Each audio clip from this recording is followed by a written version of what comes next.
আসসালামু আলাইকুম। আমন্ত্রণ জানাচ্ছি ফভ টিভি নিউজ আপডেটে। সঙ্গে আছি আমি ইমতিয়াজ আহমেদ। শুরুতেই সংবাদ শিরোনাম। চূড়ান্ত বিপদ থেকে রক্ষা পেলেন ডক্টর মোহাম্মদ ইউনূস।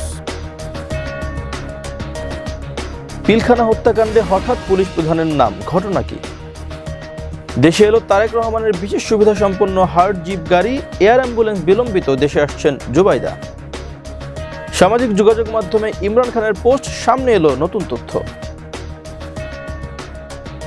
মামদানির গ্রেপ্তারের হুমকি সত্ত্বেও নিউ ইয়র্ক যাবেন নেতানিয়াহু। এবার বিস্তারিত। চূড়ান্ত বিপদ থেকে রক্ষা পেলেন অন্তর্বর্তীকালীন সরকারের প্রধান উপদেষ্টা ডক্টর মোহাম্মদ ইউনূস এবং তার উপদেষ্টা পরিষদ। আদালতের দায়ের করা রিটের রায় ভিন্ন রকম হলে আজই পতন ঘটতে পারত এই সরকারের। অন্তর্বর্তী সরকারের শপথের বৈধতা প্রশ্নে দায়ের করা রিট মামলায় আপিলের অনুমতির আবেদন খারিজ করে দিয়েছে সর্বোচ্চ আদালত। এর ফলে ডক্টর মোহাম্মদ ইউনূস নেতৃত্বাধীন অন্তর্বর্তী সরকারের শপথের বৈধতা নিয়ে আর কোনো প্রশ্ন থাকছে না। বৃহস্পতিবার প্রধান বিচারপতি সৈয়দ রেফাত আহমেদের নেতৃত্বে 7 বিচারকের পূর্ণাঙ্গ আপিল বিভাগ রিটকারীর পক্ষের লিভ টু আপিল খারিজ করে দেন। ছাত্র জনতার গণ অভ্যুত্থানের মুখে গত বছরের 5 আগস্ট শেখ হাসিনা সরকারের পতন হয়।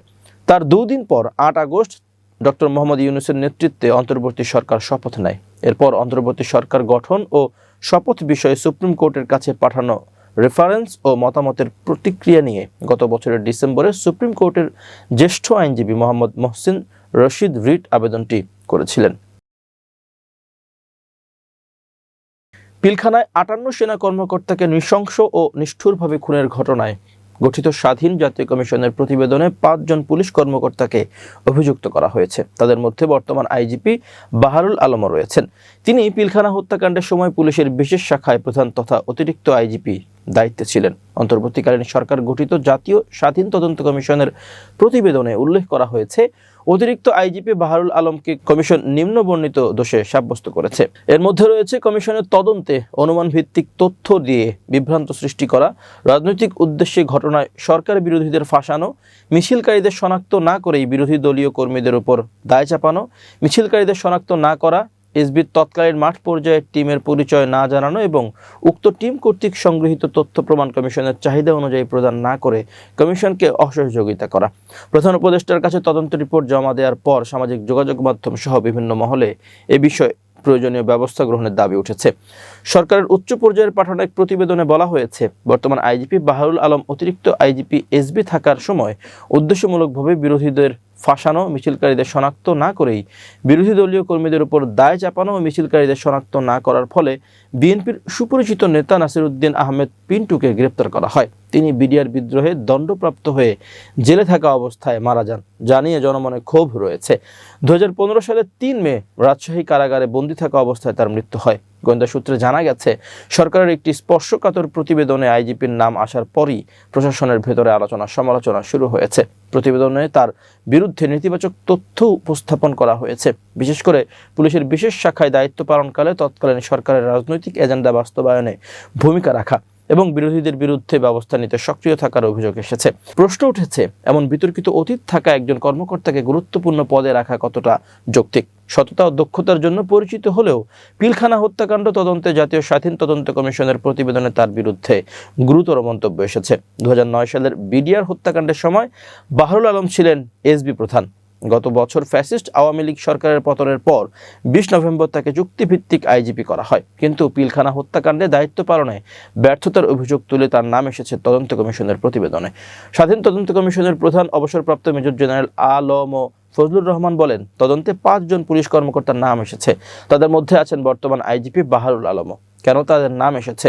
এমন প্রশ্নের জবাবে তিনি বলেন, দায়িত্ব পালনে ব্যর্থতার কারণে এই প্রতিবেদনটিতে তাদের নাম রয়েছে। তিনি সরকারের প্রতি আহ্বান জানান, তদন্ত প্রতিবেদনের সুপারিশ জাতির সামনে প্রকাশ করা এবং দ্রুত বাস্তবায়ন করা এখন সরকারের দায়িত্ব। গত রোববার রাষ্ট্রীয় অতিথি ভবন যমুনায় প্রধান উপদেষ্টা অধ্যাপক মোহাম্মদ ইউনূসের কাছে কমিশন প্রতিবেদন জমা দেওয়া হয়। বাংলাদেশ জাতীয়তাবাদী দলের ভারপ্রাপ্ত চেয়ারম্যান তারেক রহমানের ব্যবহারের জন্য বিদেশ থেকে আমদানি করা বিশেষ সুবিধা সম্পন্ন একটি হার্ট জিপ গাড়ি দেশে এসে পৌঁছেছে। এটি Toyota land cruiser Prado LC 250 মডেলের সাদা রঙের 7 আসনের গাড়ি, যা ইতোমধ্যে বিএনপির নামে নিবন্ধিত হয়েছে। বাংলাদেশ সড়ক পরিবহন কর্তৃপক্ষ বিআরটিএ মঙ্গলবার 2 ডিসেম্বর গাড়িটির রেজিস্ট্রেশন ও ফিটনেস অনুমোদন দিয়েছে। গাড়িটি চলতি বছর জাপানে উৎপাদিত হলেও সংযুক্ত আরব আমিরাত থেকে আমদানি করা হয়েছে। সরকারি অনুমতি অনুযায়ী বিএনপিকে 2টি বুলেট প্রুফ গাড়ি কেনার সুযোগ দেওয়া হয় নির্বাচনী প্রচারণার নিরাপত্তার জন্য, যার মধ্যে একটি গাড়ির অনুমতি জুনে এবং আরেকটি অক্টোবর মাসে দেওয়া হয়। তবে এই গাড়িটি বুলেট প্রুফ কিনা তা আনুষ্ঠানিকভাবে নিশ্চিত করা যায়নি। গাড়িটির আমদানি মূল্য 37,000 মার্কিন ডলার দেখানো হলেও শুল্ক ও কর বাবদ সরকারকে দিতে হয়েছে প্রায় 2,31,00,000 টাকা। মোট খরচ দাঁড়িয়েছে 2,76,46,112 টাকা। বিআরটি সূত্রে জানা গেছে, গাড়িটি বিএনপির নামে নিবন্ধিত এবং দলীয় কেন্দ্রীয় কার্যালয় নয়াপল্টনে মালিকানা ঠিকানা দেওয়া হয়েছে। গাড়িটির রেজিস্ট্রেশন নম্বর ঢাকা মেট্রো ঘ 166528। ফিটনেসের মেয়াদ 2029 সালের ডিসেম্বর পর্যন্ত এবং ট্যাক্স টোকেনের মেয়াদ 1 বছর জন্য নির্ধারিত হয়েছে। তেজগাঁও শিল্পাঞ্চলের অবস্থিত আমদানিকারক প্রতিষ্ঠান এশিয়ান ইম্পোর্টস লিমিটেড এর শোরুমে গাড়িটি দেখা গেছে। তবে শোরুমের কর্মচারীরা গাড়ির ছবি তোলার অনুমতি দেননি এবং এটি কার জন্য আনা হয়েছে তা জানাননি।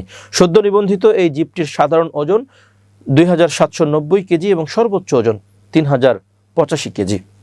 অন্যদিকে বিএনপি চেয়ারপারসন খালেদা জিয়াকে চিকিৎসার জন্য লন্ডনে নিতে যুক্তরাজ্যের স্থানীয় সময় বৃহস্পতিবার সন্ধ্যায় বাংলাদেশের পথে রওনা হয়েছে বিএনপির ভারপ্রাপ্ত চেয়ারম্যান তারেক রহমানের স্ত্রী জুবাইদা রহমান।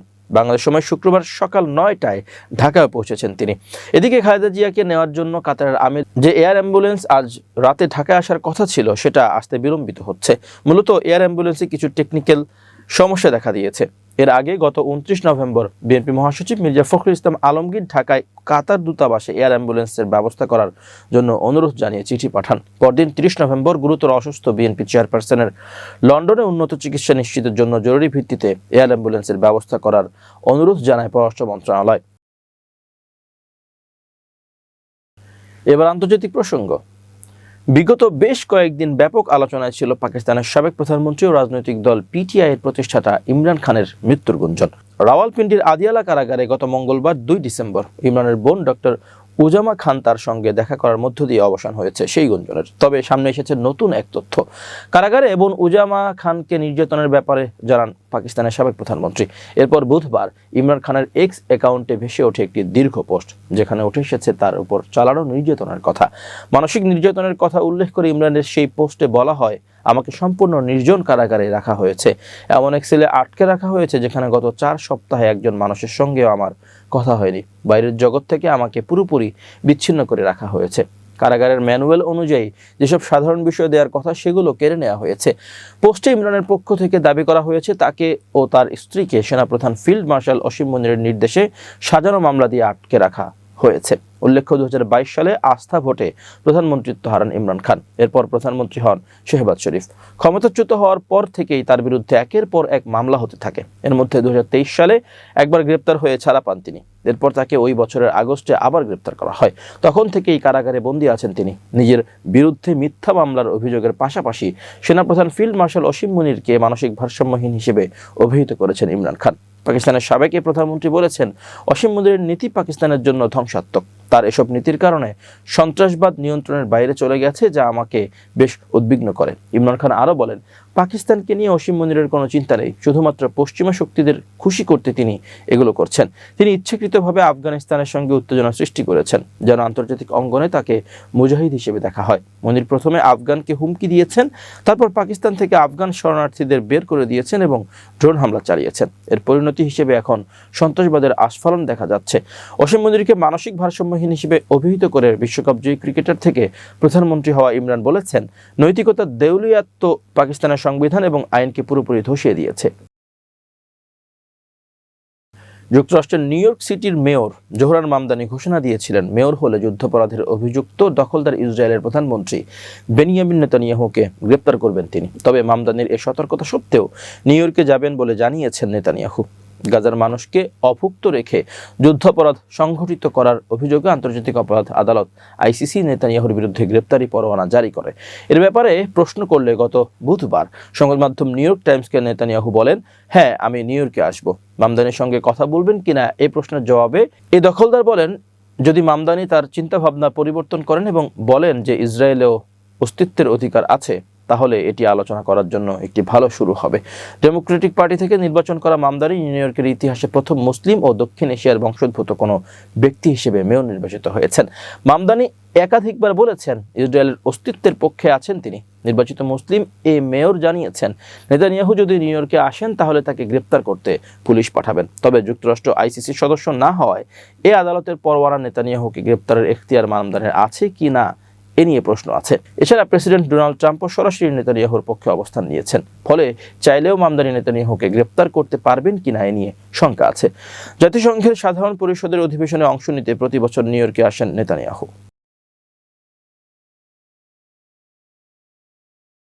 এবার বিজ্ঞান ও প্রযুক্তির খবর। কর্মীদের কর্মস্থলের অ্যান্ড্রয়েড ফোনগুলো এখন আর আগের মতো ব্যক্তিগত থাকছে না। সম্প্রতি গুগল এমনই একটি নতুন ফিচার এনেছে, যার মাধ্যমে কর্মীকে দেওয়া অ্যান্ড্রয়েড ডিভাইসে আদান প্রদান করা সব ধরনের টেক্সট বার্তা, SMS থেকে শুরু করে অত্যাধুনিক RCS কথোপকথন পর্যন্ত নিয়োগদাতা প্রতিষ্ঠান সংরক্ষণ ও পর্যালোচনা করতে পারবে।